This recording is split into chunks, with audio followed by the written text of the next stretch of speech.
Welcome to Bridging the Bayou, where we will explore what it means to work, live, and play in the Bayou Region. Join us as we take a deeper dive into the people and experiences that make our region such a special place to live and work. On each podcast, we will talk to individuals who are making our region grow and go, who are making strides in uplifting our community. This year, Fletcher Technical Community College is celebrating its 75th anniversary, 75 years of changing lives. This is a podcast of Fletcher Technical Community College.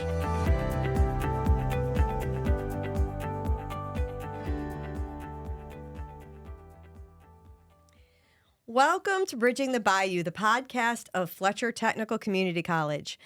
I'm Fletcher's Chancellor, Kristine Strickland, and I am joined today by one of our regional rock stars, Christy Zeringue, the president and CEO of Colab. Welcome to the podcast, Christy.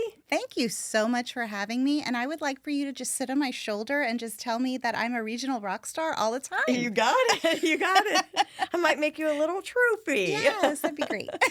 Well, welcome and thanks for joining us today. We want to talk all things economic development, all things Bayou Region and Colab. And but to get there, first you must run the gauntlet of 5 and 5, which is 5 personal questions. Okay. Just so we can get to know you a little bit better. Okay. I'm sure you are. There's more to Christy Zeringue than CEO, president of Colab. So we're going to get to know that person first. How about that? Let's do it. All right, let's do it. Your life is a movie. What song is playing at the opening scene? Life is a highway. Okay. Let's go. It's all about the journey. Oh, I love that. Now I'm going to be singing that song all day, too. Okay. Something you're good at that most people would not know. Well, there's 2 things. So I enjoy cooking, but a lot of people know that because I'm part of the Kiwanis cooking team for Thibodaux. Yes. And we've won all sorts of awards. And I love Mainly off of your recipes, right? Well, you know, sometimes the guys let me stir the pot. I'll say that. But I do enjoy cooking. But I can say that what I am really good at is singing the 50 nifty states in alphabetical order. Okay. Is that that's like a real thing? That's a song? Did you just ask me to sing it? You know what? We are going to divert momentarily from the 5 and 5 because this I got to hear. Somebody the other day said, and I missed it, so I'm going to take the opportunity right now because I meant to go back. They were like, I can say the alphabet backwards like faster than anybody. And at the end of the show, I wanted them to do it, and I forgot. So whoever that was, whatever guest that was, you're coming back for round 2. But we're going to take a momentary intermission. It's a little commercial break. Let's hear it. Alabama, Alaska, Arizona, Arkansas, California, Colorado, Connecticut, Delaware, Florida, Georgia, Hawaii, Idaho, Illinois, Indiana, Iowa, Kansas, Kentucky, Louisiana, Maine, Maryland, Massachusetts, Michigan, Minnesota, Mississippi, Missouri, Montana, Nebraska, Nevada, get out your choo-choo arms, New Hampshire, New Jersey, New Mexico, New York, North Carolina, North Dakota, Ohio, Oklahoma, Oregon, Pennsylvania, Rhode Island, South Carolina, South Dakota, Tennessee, Texas, Utah, Vermont, Virginia, Washington, West Virginia, Wisconsin, Wyoming. Whoa! All right, let's hear it for it. Come on. Even you in the background over there, you got to clap for that. Thank you. When did you learn that? The 6th grade. Oh, my goodness. Houston Independent School District, thank you very much. There you go. That was impressive. I'm going to tell you that you did not miss a beat. You got them all. I am impressed with you.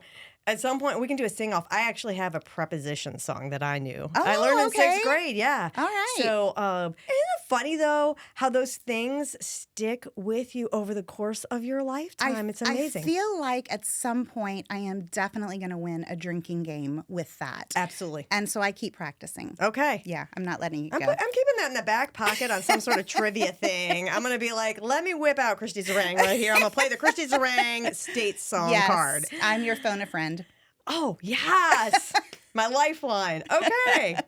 Well, thank you very much. I love The that. least I can do. Well, I might know the answer to this now. You wake up tomorrow and you have a completely different career path.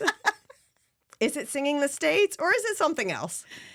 Oh, my. I think I would, if I had a do-over and had to choose a different path, I think I would get into dermatology. Really? Yes. Think about it. Okay. All the dermatologists get all of these freebies to try, and they look magnificent. It's true.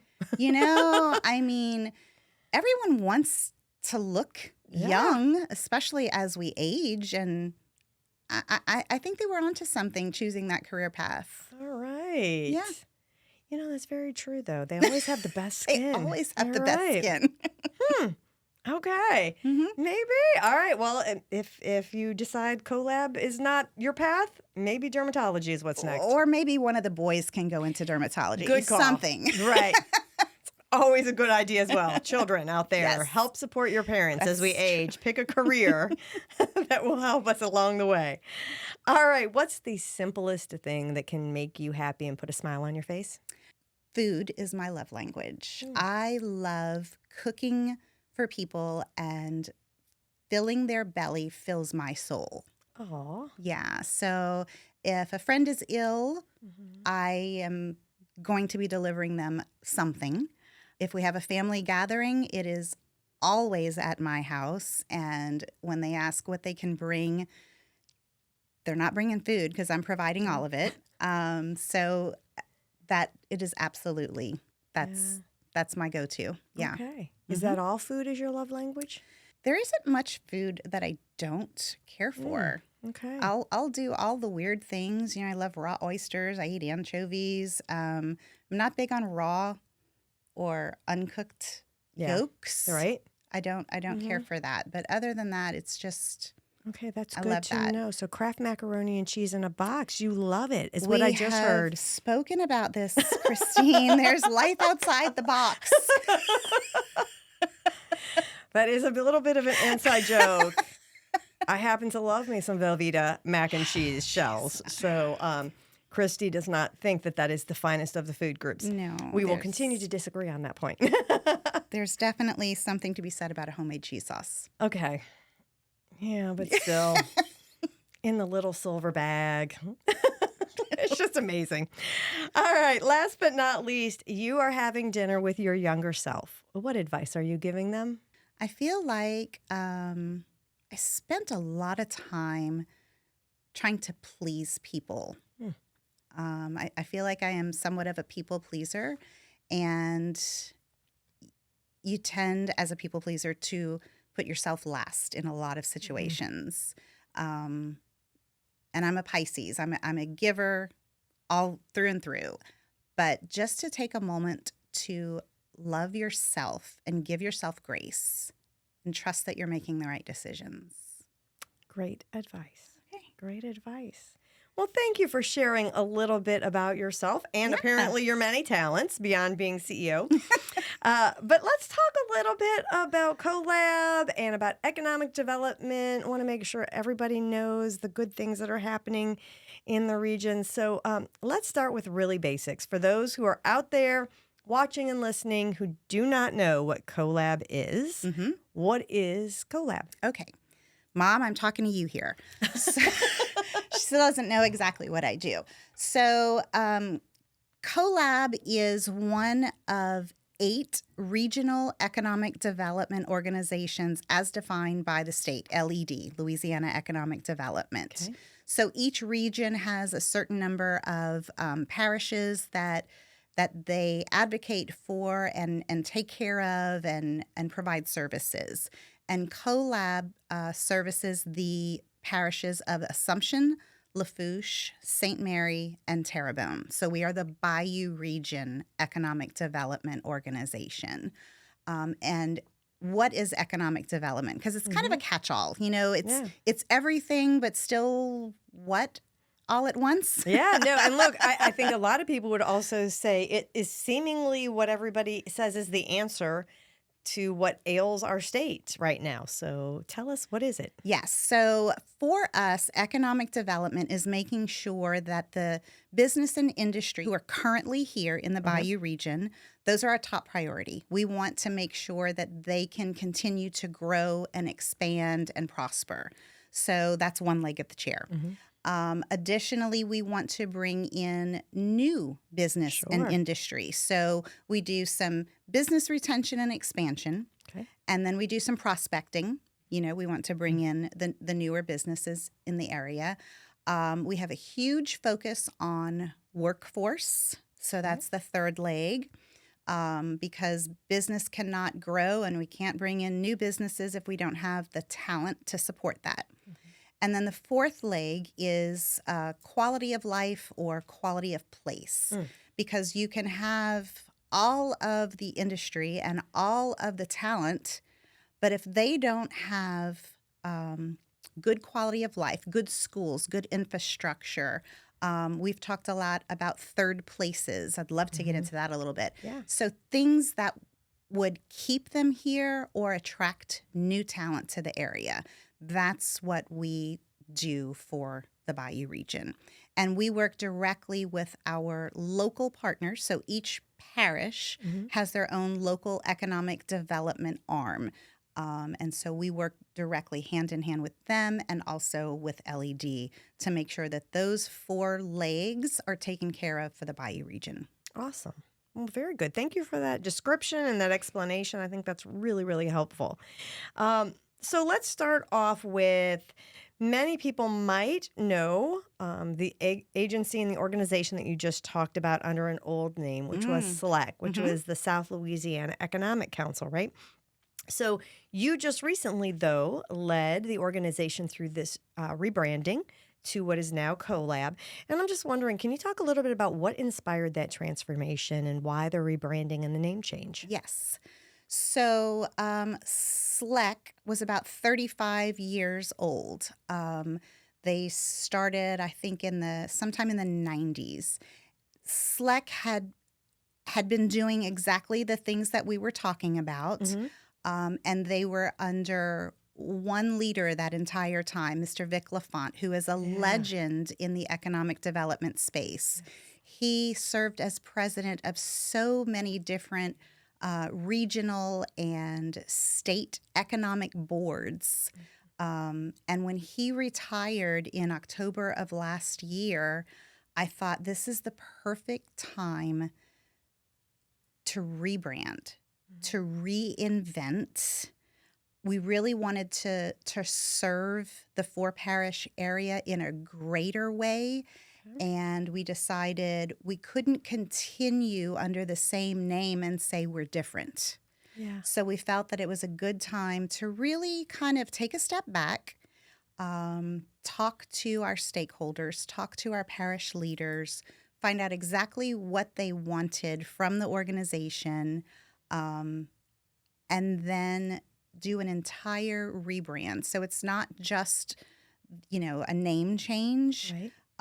It's more of a movement is kind of what I call it. So, and we've been carrying that momentum since we launched Colab in January of last year at Washington Mardi Gras. So this new momentum or movement that you've got going, what is it going to do in sort of from your perspective in terms of ushering in sort of a new economic development for the region? What does that look like? As one of 8 regional economic development organizations in the state, I feel like some of the other regionals have a very strong presence, and they have a lot of business and industry and organizations and associations kind of rallying around them. And I felt like that was lacking in this area. So the big thing for me is regional collaboration. That's one of my soapboxes that I stand on is, bringing everyone together and speaking louder with one collective voice. And that's not diminishing other voices, but it's really collaborating so that when we speak, people hear us. This region fuels and feeds the entire nation. And so we need to collaborate and get together and start acting like the big people that we are. Yeah, I think that's such a great point.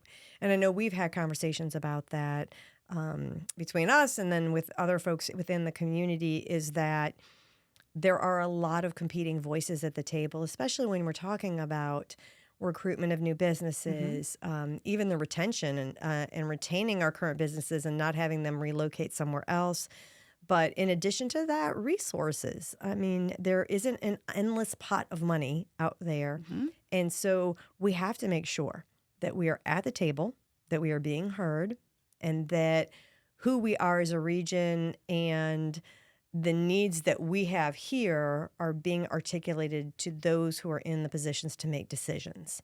And so I think you're spot on in terms of it's much easier to become a collective where you put forward a single message that is with one voice and loud, as opposed to everyone kind of going in different directions and hoping to kind of break through the noise. And so I think that is really important.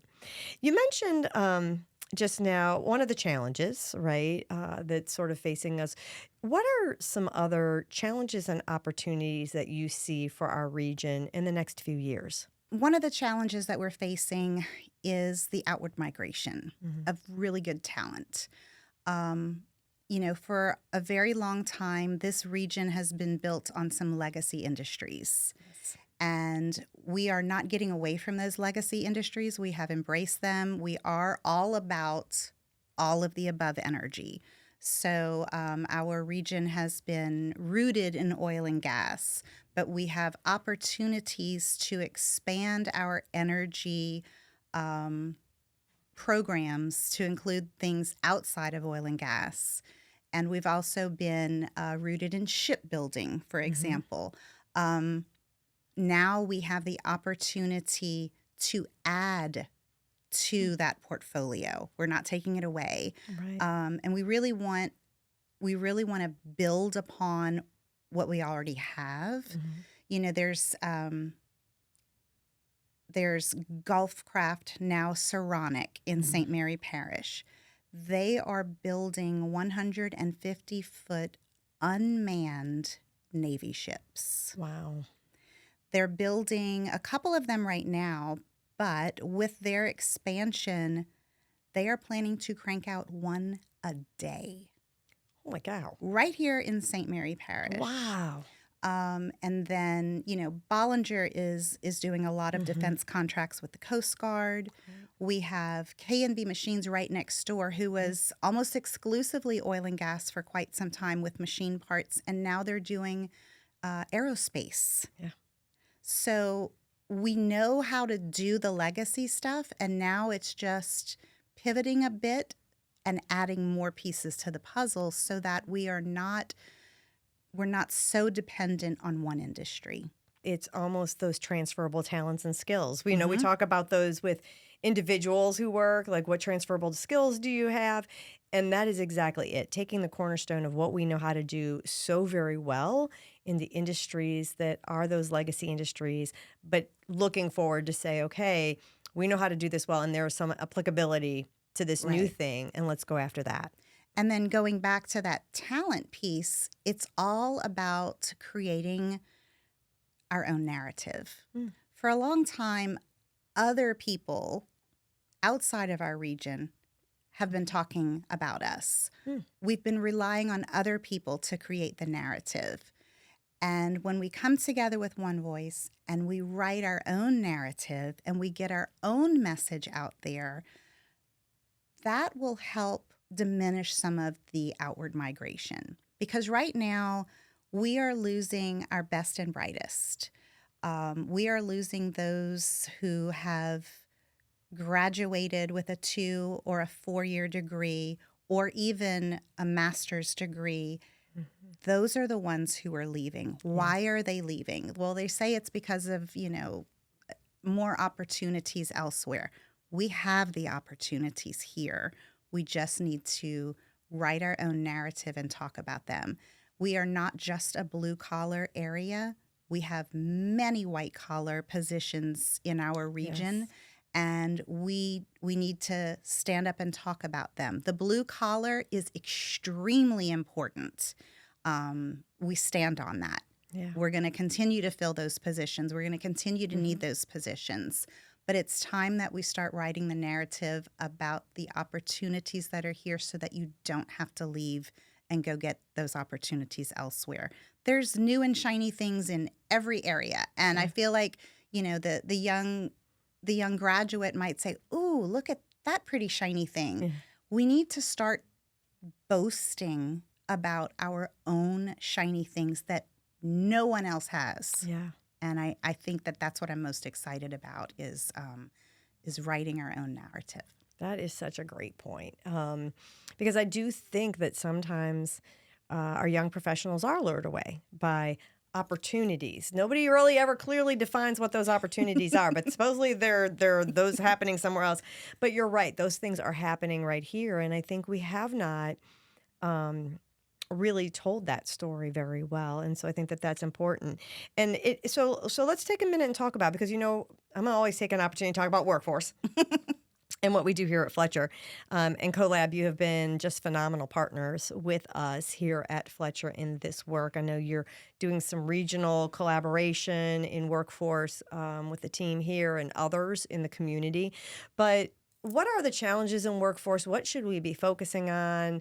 I know it's some out-migration. I'm sure it is some alignment of the jobs that are out there to the workforce. I know that's one of the things we're seeing here at Fletcher is that we have people out there and they are individuals who want to work, but maybe their skill set, right, doesn't match some of the technological leaps we've seen in industry. And so you've got a lot of open jobs. You have a lot of people who want to work, but we've got to get them closer together sort of in this realm. But before you answer that question, too, I just wanted to note something you said that I think is really important for communities is that one of the things that I appreciate about this region is that there really is a good mix of blue and white collar jobs. Mm-hmm. So we are not one more than the other. And I think that balance is really what can make this region super successful because we're not reliant on a singular plant, singular industry where everybody in the community is just working in that one place. And so goes that business, so goes the community. We have a diversity of that, which is really important. But kind of pivoting back, talk to me about workforce. What do we need? Where are the opportunities? Give me some advice. What should Fletcher be doing? Fletcher has done a fantastic job of providing training and certifications and things at a moment's notice. You guys, you pivot. Yeah. I mean, one foot is on the basketball court and the other foot is trying to figure out where to go next and then providing that next opportunity for students or those who are already in the workforce. Mm-hmm. I have a brother, 15 years younger, and there are opportunities that I would love for him to be able to go after in order to make more money. He's one of those people who works so much and is just making ends meet. Mm-hmm. And so I would love for him to have a better opportunity locally. Yeah. It's a matter of how can he continue to work the hours to meet his financial obligations, right, but still be able to be upskilled or even reskilled and not miss time off of work. Right. So I think that those are the things that maybe we could consider one of the challenges and opportunities. Mm-hmm. Yeah. so that we can offer even more online classes or weekend type classes, so that they can still meet their current obligations, but continue to reskill and upskill for bigger and better opportunities local. I do think there is such an opportunity, and I'm thinking about us here at Fletcher, right, to do those types of things. So specifically, and, thank you to everybody out in the community who completed a survey, but we did an online social media survey, and it was about an evening nursing program. The response was overwhelming. Over 280 people responded to that, and we heard a lot about what you're talking about. I have a full-time job. I need my full-time job. I have a family to support. I have, house note, car note, all of these things. But I want to reskill. I want to have access to a job that maybe has a higher wage, that's higher demand right now. But again, we need to do that more broadly, right? We need to look at every program that we offer to say, is this something, is there a demand, is there a need to provide this education and training in something more than just 8 to 5, Monday through Friday, because we know that the working adult is going to have that challenge. We like to say oftentimes the greatest enemy of our students is time. They just don't have the time. So I know you mentioned a little earlier you want to talk a little bit about third places. So I'm going to tee this up for you because I think it has to do with workforce. And it goes to what you mentioned a few minutes ago, which is this mythological opportunity that exists everywhere else. We've talked about it. We've heard from a lot of the young professionals that they are desiring of some place, something, a community that is maybe not necessarily work, not necessarily home, but a third place. So could you talk a little bit about third places and why you as an economic developer, think that that's important? So third place, again, your first place is home, your second place is work. Where is your third place? Third places could be a library, a park. They could be a bar. Think of Cheers. That's definitely a third place. Yeah. Where is the third place for the Bayou region? And it's not going to be it's not a one size fits all. Again, this is writing our own narrative. Yes, this area outside of the Bayou region or outside of Louisiana has an incredible walking trail, and this place has hiking in the mountains. But we're not talking about what we have already here that those places are envious about. It's our own shiny stuff that we need to talk about more. But we do need to create more third places because that is the quality of life piece. That's that fourth leg of the chair that no matter how many job opportunities you have and how many talented people you have, if there's nothing for them to do, if they don't have great schools for their children to attend, if the roads and bridges aren't fantastic, or at least working, then it becomes an issue, and you definitely need the quality of life to keep them here or attract them from outside here. So recently I had the opportunity to visit my son who lives in England now, and you hear a lot about the pubs in England, and so we wanted to go and see what those were about. And I think the thing that struck me before I went, I thought of them more as a bar, right? They are so much more than that. They are really community hubs. I was thinking those same exact words. They are aligned to your football, your soccer team that you love. They are where when we went in, people were playing cards. They were having dinner. They were visiting with friends. And to me, it was such the perfect representation of a third place, right? These are the places where people in those communities want to be, where they've established friendships and relationships and all of that.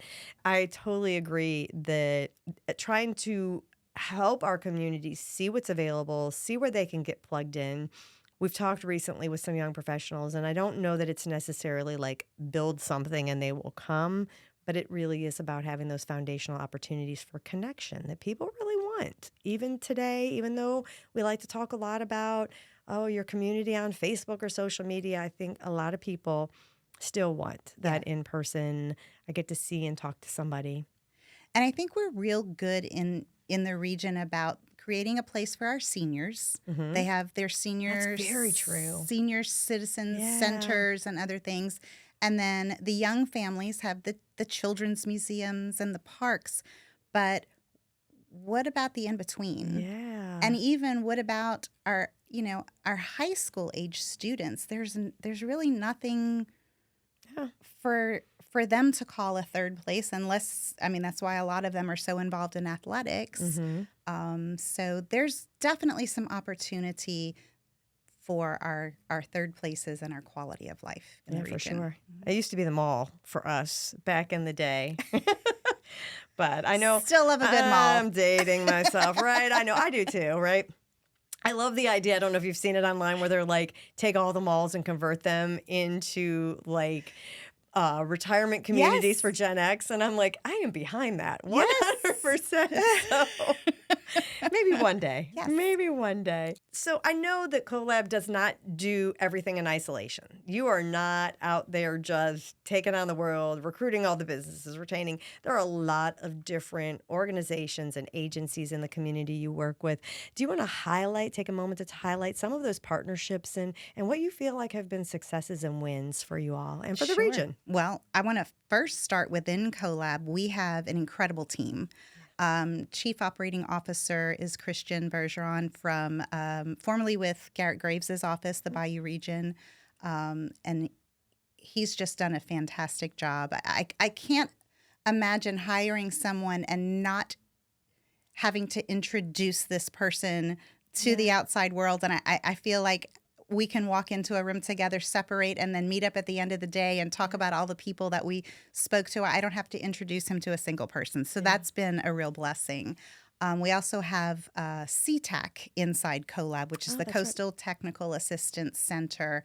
And Paige Gisclair and Bridget Marble do a great job of matching Louisiana coastal jobs, opportunities for coastal protection and restoration jobs with Louisiana companies who are doing the work. And I think that that's incredibly important. Since their inception, probably 5 years ago or so, they have secured $699 million worth of contract work for their clients. Wow. And that's a free service. So That's I just kind amazing. of wanted to highlight that. Yeah, for sure. Thank you for doing that. Yes, of course. And then Linda Tabor and Alyssa Dubois in the office keep us rolling, and just Soon to be Fletcher alum. I might add, huh? We have a future Fletcher alum That's right. on the Alyssa team. Dubois, absolutely, in accounting. So I just wanted to give kudos to the team. And then, of course, we have Lori Blanc, who is our energy advisor, Cody Blanchard, who does all things communication. We have incredible partnerships with all of our local EDOs, so TITA, Lafourche Parish Economic Development, St. Mary Economic Development, and Assumptions Police Jury. They have economic development committees. So we meet monthly with our local economic development partners. We also work very closely with the chambers through their workforce development committees, and also with our industry associations, the Chapalaya Intracoastal Coalition in St. Mary, South Central Industrial Association, who has just recently combined with Bayou Industrial Group. So those organizations, along with our higher ed, I think are our main partners in all of this. And then we also have really good communication with some of the community organizations as well, whether it's the Indian tribes or, the Bayou Community Foundation. All of those collectively together are just woven together to make a great Bayou region.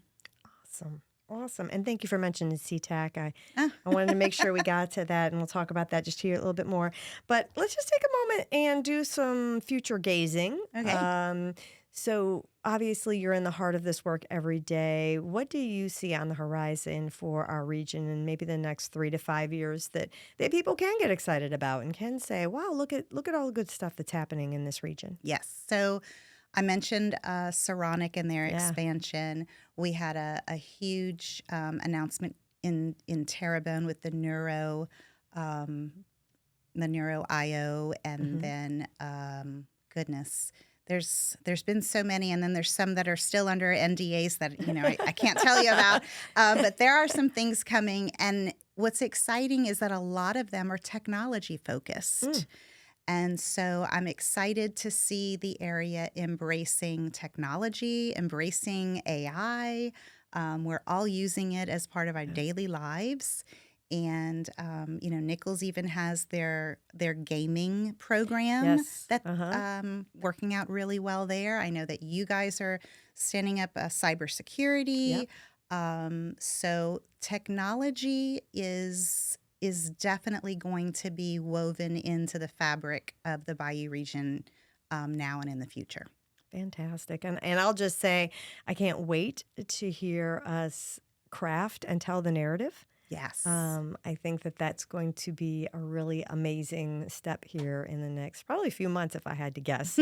You're kind of take no prisoners. You're going to get after it. So I know that that's going to happen. Well, look, before we wrap it up and I get to tell you a little bit about some things that I learned about you, right? So we wrap that up. I do want to make sure if individuals out there listening and watching want more information about Colab, first, where do we go for that? BayouRegion.com. So Louisiana Economic Development has a program called Certified Sites, and that is property. It depends on the size. It's either a business site or an industrial site. Business sites are a little bit smaller. Industrial sites are larger as far as acreage, that are shovel ready. So say a landowner has a piece of property and they're like, I don't know what to do with this other than sugarcane farming, which is incredibly important. Yes. Our agriculture industry is the backbone in the region. But other than sugarcane farming, that this might make a great manufacturing site, another facility of some sort. What do I do? Yeah. Well, contact us, and then we go through a series of desktop analysis and then a lot of more in-depth analysis to make sure that there's no Indian burial grounds. There's no pipelines under there that no one knew about. There's no wetlands mitigation that needs to be remedied. And then once it gets the seal of approval from LED, it goes on a website, and then the site selectors, who are almost like agents for athletes. The site selectors are agents for these companies who are looking to either relocate or start a new facility. They market those certified sites. So when I started as president at the end of October, we had 3 certified sites in the region. Now we have 6. Awesome. And we have 2 more that are about to come online, and another 6 behind that are just chomping at the bit to get on that inventory list. If we have some landowners out there who are interested, or somebody who's just like, I want more information about Colab, and I'm assuming they can also probably find some just general data and information about the region if they needed it. So there's also an area on our website that local intel comes in and does a lot of demographics and analysis. So Colab pays for that service, and then we share it with each of our local economic development offices, and they can put that on their website as well. So it will be median income. It'll talk about education. It'll talk about opportunities in the region, and that's a great resource for people to know about. Fantastic. And that's BayouRegion.com. CTAC. Yes. So if I have a business out there who's saying, wait, I'd like to have a conversation with somebody about how maybe I could gain access to at least learning more about the available work in the coastal arena, do they go to BayouRegion.com or do they have their own website? Both. Okay. All right. We will get that email address. And for all of you watching and listening, we will put all of these websites in our show notes. Yeah. So if you would like to connect with either the Colab team or the CTAC team. That information will be available in the show notes. So, all right, let's bring it home. I'm just going to pepper you with questions. You took one of them, Okay. which was I knew that there were, multiple hats you wear, one of them being a little chef's hat. I don't know. I think I'm going to have to get you some sort of state's hat. Maybe it'll be a representation. But is there a crown in the closet? I mean, don't we all? Was there a previous crown given to you? Did I get that right? Weren't you on Nichols Homecoming? I did not wear the crown, but Okay. I was on the Nichols Homecoming court in 1900. Just a few years ago. You missed that date. Yes. Okay. Well, you're still a queen. Yes. Thank you. Okay. I also understand that broccoli is not your friend. Is that you maybe broke your mouth? Oh, jeez. I didn't know you were going to use this against me. So, what does one eat on the beach in Grand Isle? Yeah, apparently. Just Broccoli? We had some raw vegetables that we were, just snacking on with a cold beverage of sort. And so I took a bite of the broccoli and heard something crunch and crack, and it wasn't the broccoli. So I did something to my jaw and had to go through a series of doctors and dentists. Yeah. The final outcome was I did not have to have my jaw wired shut. Well, that's good. So here we are. Absolutely. And let that be a lesson to everyone. Vegetables are only good when they're soft and fried. Okay? No With healthy ranch raw yeah, exactly. With ranch dressing. I'm looking at you, Flanagans. I'm just saying. I think that the veggies need all of the nutrients cooked out of them before they are not a danger to humanity. I now agree with this statement. I'm glad you could get on board. I will win you over on the Kraft macaroni and cheese. I doubt it. It'll happen. It'll happen. Well, look, thank you so much for joining us today on the podcast. We all hope that you enjoyed learning more about Colab and all the wonderful things that are happening in this economic development region. I think we just continue to see so much hope and so much opportunity ahead of us. So be sure to check out the show notes. Be sure to get in touch with Colab and CTAC.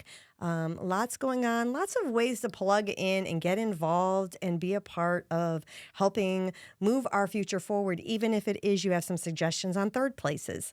But check those show notes out. And in the meantime, be sure to like and follow us wherever you get your podcasts. And just want to say thank you once again for being here with us today. Thank you to our audience for joining in for this latest episode of Bridging the Bayou, the podcast of Fletcher Technical Community College. Thank you for listening to Bridging the Bayou, the podcast of Fletcher Technical Community College.